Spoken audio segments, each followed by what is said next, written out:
Hi everybody, welcome to GMG Review. Today I'm taking a look at Escalation, the latest expansion for Warhammer Quest Blackstone Fortress. So what is this? Well, obviously this is a whole lot bigger than previous expansions to the game, and actually offers a lot more than just a new big bad guy boss and kind of a side quest like the previous two, Traitor Command and Lair of the Amble did. What Escalation is it's basically the second part in the story of Obsidius Mallex's like attack and invasion and attempt to take over the Blackstone Fortress. So after the quest for the Hidden Vault, which I have to complete in order to really storyline-wise do this quest. This isn't one I could just do a let's play of and give you a taste of the gameplay. There's 4 new adventures that show up. You get what's called a retinue character, which is a new type of character that like you can find basically, and then will accompany your party from then on. You get a bunch of new bad guys, you get some cultists and a cultist firebrand who's like literally channeling the warp out of his own body. You get a whole bunch of stuff. And you get an experience in this quite different from the procedurally generated mission in base Warhammer Quest. What this is this is an exploration mission and campaign where you are exploring a map where you don't know what all the tiles are. And so it's a little bit more like Warhammer Quest Silver Tower in that there are some story-driven narratives that you're going to uncover, and I'll get a little bit more into that when we unbox it. So let's crack it open and show you what's inside. First things first, you're going to have your rulebooks. So you're going to have all of the core rules for Escalation. You're going to have exploration rules, which is, I'm not going to spend a lot of time on this because this is the secret stuff that you flip open. This is the paragraphs in the Choose Your Own Adventure book. And then you have your data sheets for 40K. I will go through these at the end. You have your building your models bit here. So you've got all your new characters, Astro Telepathica, Crusader, a new Rogue Trader, and a new Techno Archaeologist. And then this over here is your new retinue character. He's a servitor.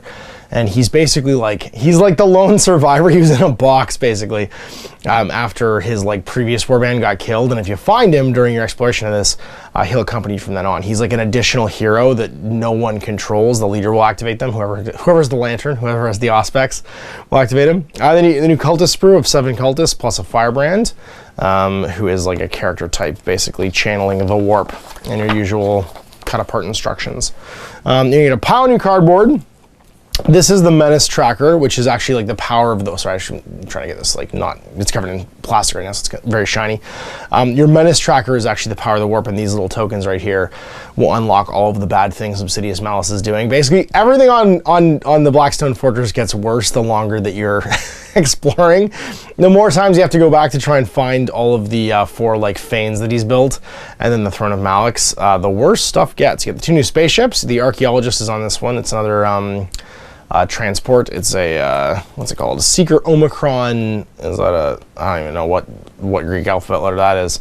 And then Ultimatum, which is the other 3 characters, the Rogue Trader's ship. It's got Nevam Shai Murad, Aradia Madellan, and Gottfried de Montbard.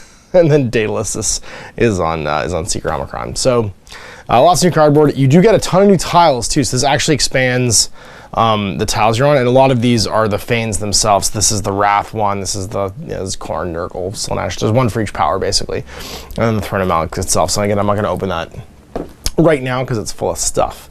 Here are the lovely new miniatures for the heroes. So again, done in red plastic. So you have, I'm going to just hold them up for you. Done in red plastic, so you actually have the ability if you're a board gamer, you don't want to actually like paint these, then you'll have them match all the heroes from the other box.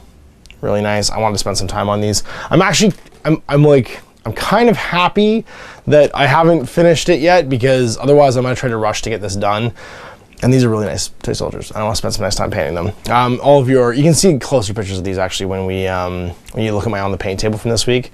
These are the cultists. You got a grenade launcher, heavy stubber. So not quite the same weapons as the old cultist frame from Dark Vengeance, but close. You just don't get the flamer, and it'll work great in Necromunda too. And then your firebrand is actually separate, which leads me to believe that you're going to be able to buy this guy on his own at some point. And maybe there's some kind of like Trader Chaos Codex coming. Who knows? All your relevant bases. And then what? This is the Throne of Mallex thing. So normally you get like your sealed envelope, and again, they're all different in all the box games. There's like, I think like maybe a half dozen or a dozen different things you can find when you open these up. But the Throne of Mallex one is huge. Like, I don't know what's in here, but it's a lot more than normal. You get some cool gear when you finish this mission in this quest line. And then you get all your relevant character cards, which I'm going to open up. Let's take a look at the characters, because they are pretty nice models. And I opened this before to open it up, but I couldn't find one end was right. So you get your activation, these are your initiative cards. So all your initiative cards for your characters to go in the initiative deck. This, when you do the mission, automatically gets added. The cultist card gets added to your encounters. And they are variously, like there's 2 super dangerous ones, sorry, 3 super dangerous ones. Oh no, they're all the same, never mind. Yep, 7 cultists, 7 cultists, 7 cultists, cultists and firebrand. You get a new Mallex card. That's pretty cool. He's move 3, 18 wounds. He's huge. His Demon-Bound Hammer does double D12s in melee. This Plasma Pistol does D12 at range 2 to 3 and D8 at anywhere over that. He has a soul-crushing blow. If 2 critical successes are rolled for an attack made with this Demon-Bound Hammer, the target attack suffers an additional grievous wound. In addition, no defense roll can be made against the Demon-Bound Hammer attack. He just crushes you with this Thunder Hammer. And then Overcharge, no defense rolls can be made against the Plasma Pistol attack. You just can't defend against him, period. He's horrifying. Like, you have to kill him like all at once. And then Special Rules Lord of War, when Obsidius Mallex is activated, he takes 2 actions, one immediately after the other, and you roll in the behavior to reverse first action, and then roll it again. And he's horrifying. He has Fury, Overcharge, and Rush. So he doesn't overcharge the Plasma Pistol all the time, only when he rolls the action. Yeah, it's terrifying. The Cultist Firebrand, okay, so he's moved to, there we go, moved to 5 wounds, he's on a large base, got a Hellfire Torch, double D8s, 2 to 3 though, it's double D12s. Oh, and it's against everyone and ignores cover. He's a super flamer. And then he has move up if he's at a range. He cannot fire at this range. The Cultist Firebrand moves towards the closest explorer instead of making an attack if he rolls that. And then Rousing Figurehead, add 2 to the behavior rolls for cultists, hostile cultists within 2 hexes of a visible Cultist Firebrand. And barely contain energies. If a Cultist Firebrand hostile is slain, before removing them, roll a D12. On a crit success, make a D8 attack roll against every hostile and explorer in the same hex or adjacent hex to the Cultist Firebrand, because he blows up. All shall burn. Make a D6 attack roll against each explorer and hostile within 2 hexes of a visible Cultist Firebrand. He just explodes into fire. And then Firestorm, place a Firestorm marker beside the Cultist Firebrand. While a Firestorm marker is beside the Cultist Firebrand, each time a hostile moves, an explorer moves into a hex that's within 2 hexes of them, they make a Hellfire Torch attack against the explorer. After the attack is resolved, the explorer continues to move, remove the Firestorm marker the next time he's activated. He just makes a wall of fire, basically. And then cultists, they're garbage, but they should be garbage. Move 2, 2 wounds, auto guns, grenade launchers. The grenade launcher's pretty good, it does like a blast mode. It ignores cover. In addition, make an attack roll. It ignores cover against each explorer in the same hex as the target. And then ammunition selector. It's got like a frag or crack. That's cool. So frag is the D6 ones, but double D6 against targets and hits everyone in the square, or crack, which is the D8. And they can throw grenades too. Heavy stubber is pretty good. D12, double D12 within 2 to 3, and then D12 at 4+, and a stub carbine and chainsword, which is also pretty good. Cult champion gets extra wound. Cultist group. A cultist group cannot include more than 1 cult champion. More than 1 miniature armor with a heavy stubber, and more than 1 miniature armor with a grenade launcher. In addition, if a cultist group has 5 or more miniatures, one of the miniatures must be one of those special guys each. Cool. Any special rules? Overwhelm. So there's super action. Move towards the closest explorer that has another cultist hostile adjacent to them, then attack the explorer that's adjacent and visible to the hostile. If there's no explorers adjacent and visible, move towards the closest explorer again. If there's no explorers with another cultist hostile to them, treat this result as charge. And then full auto, make an attack roll against each explorer adjacent and visible to the hostile. If only 1 explorer is adjacent, treats an onslaught instead. Interesting. All right, Daedalus. This is the new techno-archaeologist. Move 2, defense D8, agility bad. I mean, he's mostly robot. That kind of makes sense. And then vitality D8. He has an eradication pistol. It's double D6, and then D8. That's kind of bad, but his servo claw is good, just D12. And then electroshock. If an attack made by a servo claw action is a success or crit success, the target's stunned, in addition to any wounds. Designate a target. When Daedalus is activated, you can pick a hostile that's visible to him and place a designated target marker next to them. An explorer takes a weapon action. The target's a hostile with a designated target marker next to it. The explorer can reroll 1 action dice.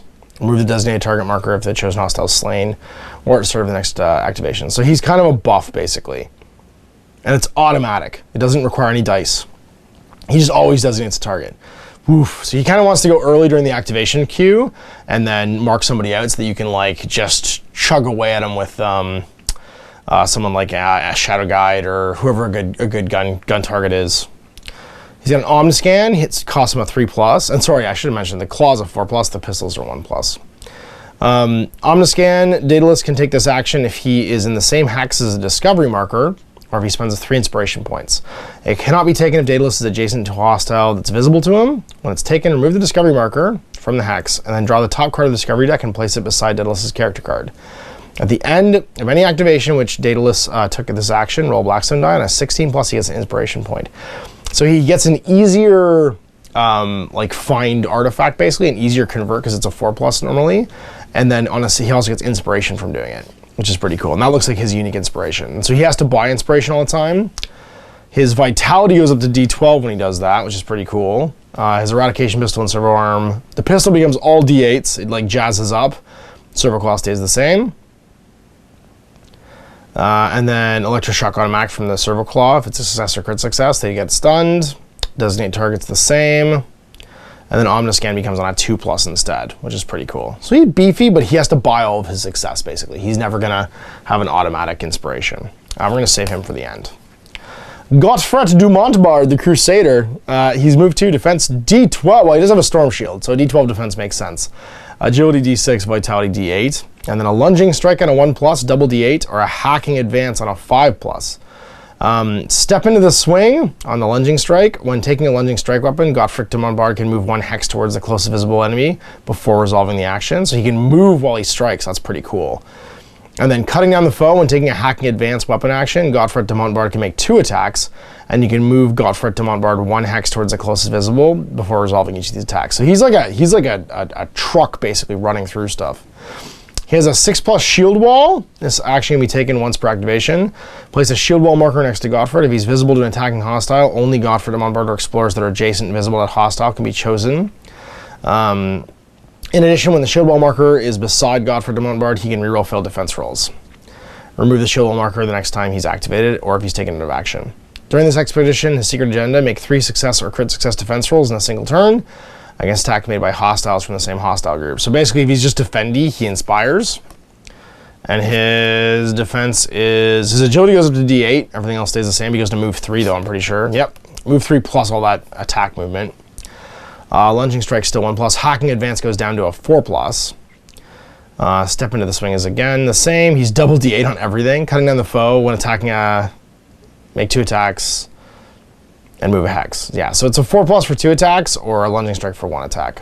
And then shield wall becomes on a 4+ and is effectively the same. And he's pretty awesome.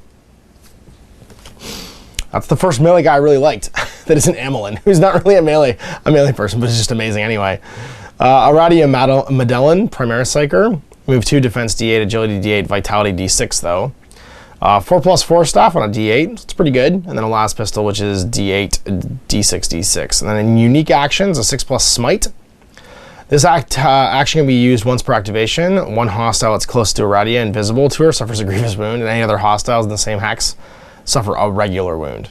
Well, that's pretty great. Trades a D6 to just kill almost any like pleb in the game. And then Psychic Boost on a 1+, pick one of Aradia's unused activation dice and swap it with an unused activation dice with a lower score on another Explorer's character card. So she can hand off any die to somebody else for a lower one. So she can hand her extra 6. She only smite once. If she has extra 6s or 5s, she can hand them off to people. That's awesome.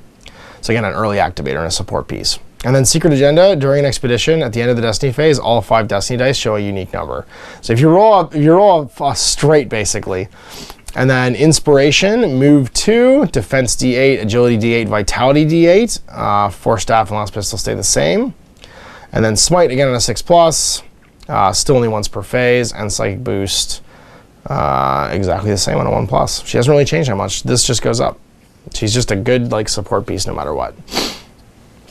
Niam Shai Murad, the Rogue Trader. Defense, everything's D8s. Defense, agility, and vitality are all D8s. And then she's got a Negotiator pistol for D8, D8, D6. Gunslinger, when taking a dual Negotiator pistol action, which is on a 4+ or a 6+, and has way better stats, so double everything. She can attack twice at a cost of 4+, or she has flurry of blows for guns, basically, or 3 times at 6+. Carry out each attack one at a time, one after the other. The target chosen for the second and third attacks must be either the same, in the same hex, or adjacent hex. She just starts blasting. And then a servo skull targeting network. If Niam Shemarad makes a weapon action, an aimed weapon action, any other weapon action she takes in the same will also ignore cover, so all of them. So 1 to aim, basically, and then everything else ignores cover. Quick draw, when Niam Shemarad ends an activation with dice remaining to use as Overwatch dice, do not remove the activation die with a score of 1 or reduce the value of remaining dice. So she just always keeps her dice, basically. Whoa, that's awesome. That's really good. Because she could be blasting at full dice, basically. You could just activate her, like hit your, oh no, it wouldn't be during the activation though, so you could ignore cover. But you could like activate her and then just stop, and then use all your dice to anyone who comes nearby, and just blast people. And also have your dice changed by the Psyker too. She could hand off like just a bunch of 4s and 6s, and anyone that comes near her just gets gunned down. And you could also mark target. Oh my god, that'd be amazing. Secret agenda. During an expedition, slay 3 hostiles with a single dual negotiator pistol weapon action. You inspire. Stats stay the same. Negotiator pistols, I think, basically stay the same. No, they get better at long range. They go to D8s at long range. And then they go to 3+, 5+ for the extra shots. And everything else stays the same. Cool. Yeah, she's awesome. That's really cool. She's a gunny version of what's his name? The road trader from the main box. And then X101, the retinue character, move 2, defense D8, agility D6, vitality D6. Now you notice he has no action dice, or like he can just take damage basically. He has a grab gun that's all D8s, and then a hydraulic claw that's a D12, and then a concentrated beam. The second and subsequent grab weapon actions taken in an activation are D12 if the target of the weapon action was the target of the last grab attack action. It just keeps crushing them basically. And then special rules, do not roll activation dice for X101. Instead, you can take up to 2 of the following actions in any order: move, grab gun, hydraulic claw, or recuperate. In addition, X101 can never gain inspiration points. And then secret agenda, if Daedalus is on the expedition, he starts inspired. So Daedalus just inspires him all the time. That's awesome. And what gets better, his vitality goes to D8. That's it. He has 3 actions instead of 2. And he's just better.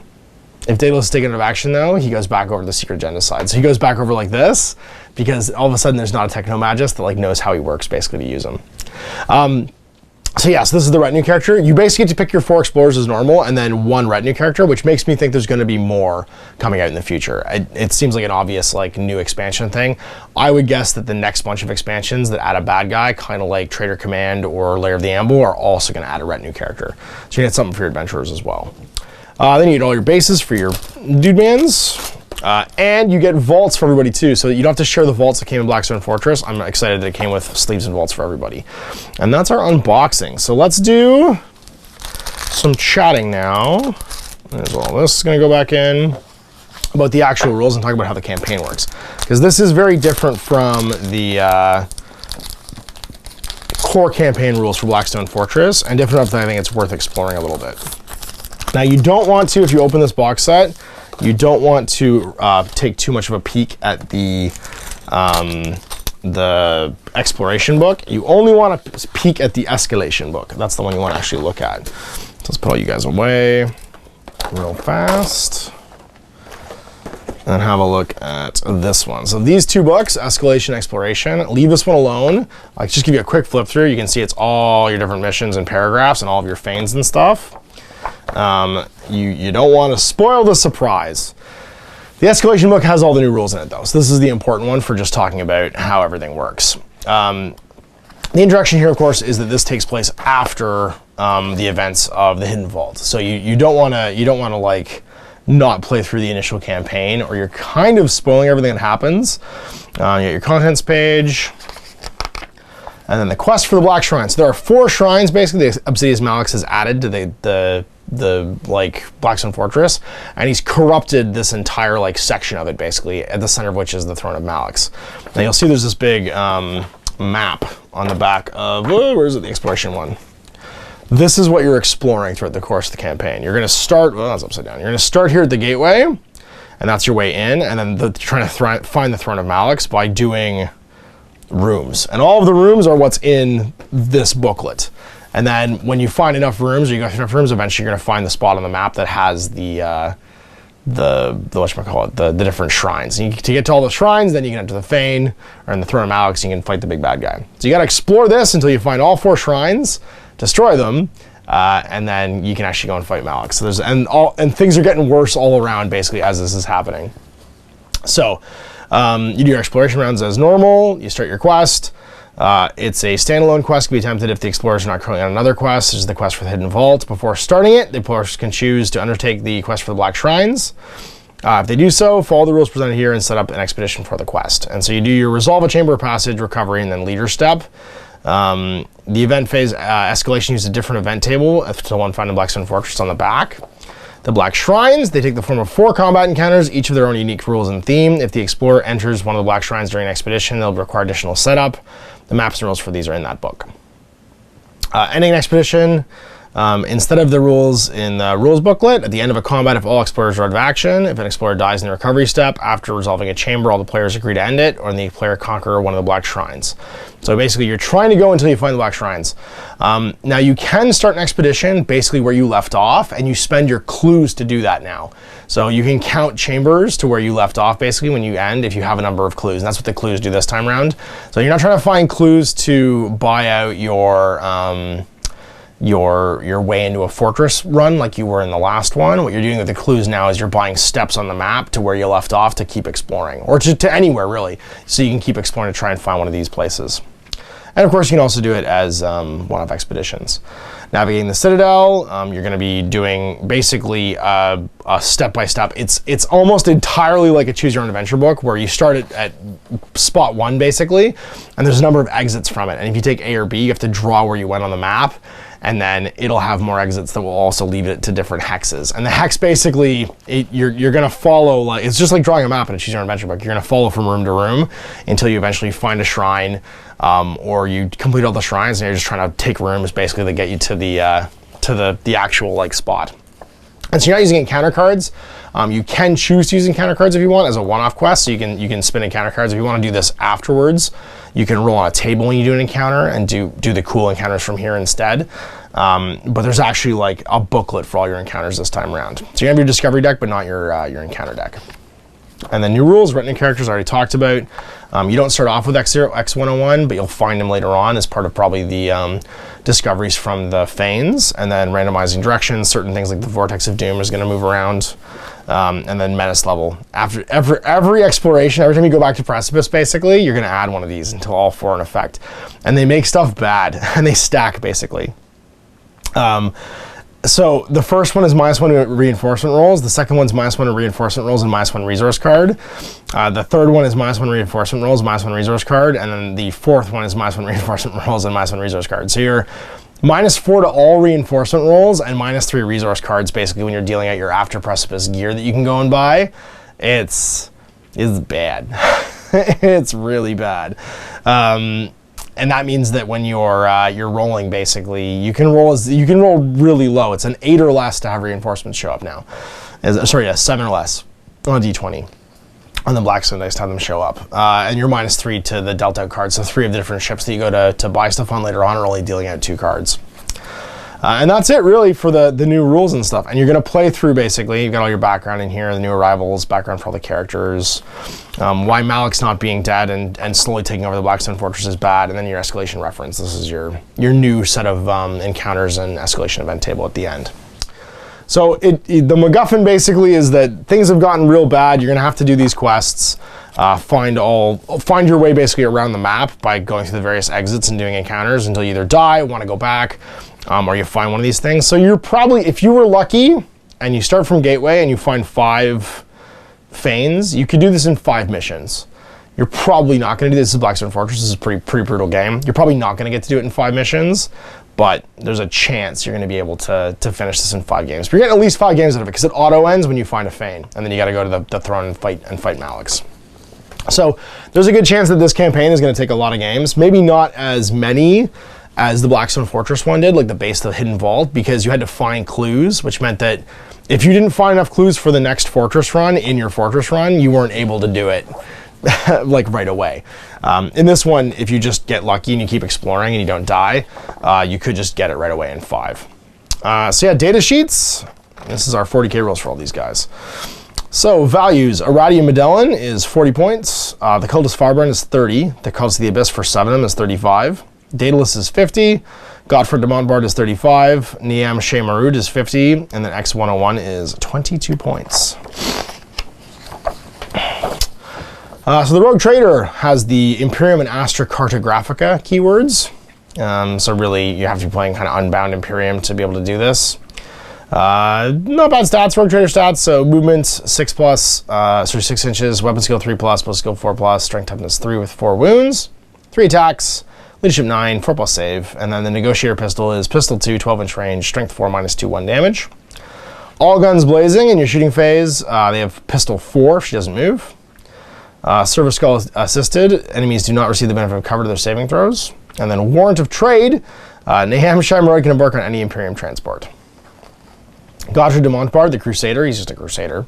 So 6-inch move, 3+, 4+, 3/3, and then 4 wounds though. 4 wound Crusader, and leadership 7, 4+. And he's got Imperium, Adeptus Ministorum, and Astra Militarum keywords. So he's a 4 wound Crusader that you can take just to jam somebody up.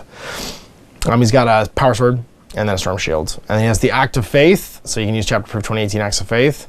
Hacking Advance, each unmodified hit roll of 6 does 2 hits instead of 1. Shield of Faith, can deny the Witch. However, if he does so, he only does it on a D6. Zealot, reroll failed hit rolls when they charge a heroic intervention or were charged. 3+ invul. And then Ecclesiarchy Battle Conclave. If your army is Battleforged, this unit does not take up a slot in the detachment that includes any minister and priests. So he just is like a dude who can just like show up and hang out. Irradium Medellin, the Primaris Psyker, is a Primaris Psyker. So 3+3+ for weapon skill, bliss skill, 6-inch move, strength toughness 3, 4 wounds, attacks 3, leadership 8, 5+ save. Has a las pistol and a force staff, just like normal. It's free your own good rule for commissars killing if they peril. She's a Psyker, can manifest 1 and deny 1. And she knows Smite and Psychic Augment. Has a warp charge of 8. If manifested, select a friendly Astra Militarum infantry unit within 12. Add 1 of the hit rolls for attacks made by that unit until the start of your next phase. So, weapon teams hitting on 3s? How about some 3+ to hit las cannons in your weapon teams? That seems like it's going to be popular for... What does she cost? 40 points. And she's Astra Militarum, Imperium, Telepathica, and Scholastica Psychana. Yeah, she's going to be a popular buy for 3+ to hit las cannons, or, you know, whatever big squad gun you can get that's infantry. You could also have 2+ to hit Ogrins, or Bulgrins with her. Ugh, that's pretty horrifying. Daedalus, because it's just hit rolls, any hit rolls. Daedalus has the Imperium, Mechanicus, and Cult Mechanicus keywords. 6-inch move, 4+, 3+, strength 3, toughness 4, 5 wounds, 2 attacks, leadership 8, and a 4+ save. Eradication pistol is strength 6, D3 shots, AP -1. If the target is within 6 inches, it's pistol type 1, but AP -3 and damage D3. It's a pretty cool little baby plasma pistol. Silverclaw, +1 strength, -1 save. If it's a vehicle, it's attacking, it's damage D3. And it has Canticles, the Omnissiah, 5+ invul. Omni Scanner, at the start of your shooting phase, you can select 1 enemy unit within 24 inches invisible. Until the end of the phase, add 1 to hit rolls for attacks made by Mechanicus units that target the selected unit while they're within 6 inches of Daedalus. Oh. No, that doesn't work. Oh, that's gonna be really, really popular with Mechanicus players too. Because it's any unit. So you can do it on a tank. Could you do it on Mechanicus Titan? No, they don't have. They have Questor Mechanicus. They don't have Adeptus Mechanicus. Couldn't do it on Knights. You could do it on like any of the shooty like Mechanicus heavy units. And then Architect Device.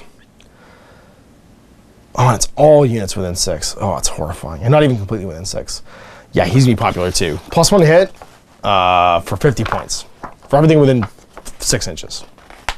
They have to be within 24 invisible to Daedalus, but that's still horrifying. Architect Device, once per battle at the start of your shooting phase, Daedalus can activate an Ancient Architect Device. Select 1 friendly Mechanicus unit within 3 inches to recover D3 lost wounds, or select 1 enemy unit within 3 inches of Daedalus and they take D3 mortal wounds. That's funny. Daedalus can be included in a Daedalus Mechanicus detachment without preventing other units in the detachment from getting a Forge World Dogma. Note, however, that he can never benefit from a Forge World Dogma. So he doesn't get a Dogma, but he doesn't stop you from getting one. And then X101, he's a Servitor. He's got a Grav Gun, Rapid Fire 1, Strength 5, -3, 1 damage. 3+ Saber better, it's damage D3. And then he's 5-inch move, 5/5, Strength Toughness 4, 2 wounds, 2 attacks. Leadership 6, and 4+ save. Hydraulic Claw makes him Strength 8, -1 D3, -1 to hit. Hits on a 6+, yeah, but it's just garbage. And then Canticles the Omnissiah, Mind Lock, X101 is a weapon skill of 4+, and a leadership characteristic of 9 if he's within 6 of Protect Priests. Salvage Protocols, add 1 to hit rolls if they target a vehicle. And then X101, it doesn't break Dogma, basically. And he's Imperium Mechanicus. Cultist of the Abyss. It's 1 champion and 6 cultists. 1 champion's armor with a stub, carbine, chainsword, frag and crack, grenade launcher, heavy stubber, frag and crack, autogun, frag and crack. They're 4+, 4+, strength toughness 3. Yeah, leadership 6, 6+ save. They're cultists. They're just cultists. And then the Servants of the Abyss ability has no effect unless you include Obsidius Mallex. If you do, you cannot set up any units with this ability before you've set up Obsidius Mallex. And then the Cultist Firebrand, single model armor with a Hellfire Torch, las pistol, frag and crack grenades. Hellfire Torch is 8-inch range, assault D6, strength 5, -1, 2 damage that auto hits. Oh, it's a 2 damage heavy flamer. That's horrifying. Las pistol, frag and crack. 3 wounds, and then that's 2 damage heavy flamer is pretty exciting. He's a Servant of the Abyss, and then Explosive Demise. On a 5+, every unit within 3 takes a mortal wound when he dies. And he's Chaos Servant of the Abyss. So he's pretty cool. Definitely a couple units in here that I think 40k players are going to want, though. If you play Mechanicus, or if you play Astra Militarum, that Psyker and that Mechanicus guy having some plus to hit auras sounds pretty tasty. And so there it is, Warhammer Quest Blackstone Fortress Escalation. So I'm going to just probably paint these guys in between other projects and get them ready to go, and then we'll finish off the campaign for the Hidden Vault and then start this one because it looks like it's going to be a lot of fun. So anyway, big thanks for watching. I hope you enjoyed this look at Warhammer Quest Blackstone Fortress. You can take a look at my gameplay today for the new 2-player starter set for Warhammer 40k Kill Team, as well as we face off the Ultramarines against some Tau. So that'll be up linked here in the cards if you want to check it out. Until next time, I'm Ash. Have a good night. I hope you enjoyed that video. If you want to support the channel, of course, like and subscribe and hit the little bell below so you get notifications when I post future content. I do post stuff 7 days a week. If you want to support the channel further, you can, of course, buy a t-shirt through Spreadshirt, buy a measuring gauge or objective markers from Death Ray Designs, or, of course, most importantly, there is Patreon. Patreon is what makes all this possible, keeps the lights on, pays for the studio costs, pays for the equipment, model costs, and everything else, and most importantly, puts food in my kids' bellies and a roof over their heads.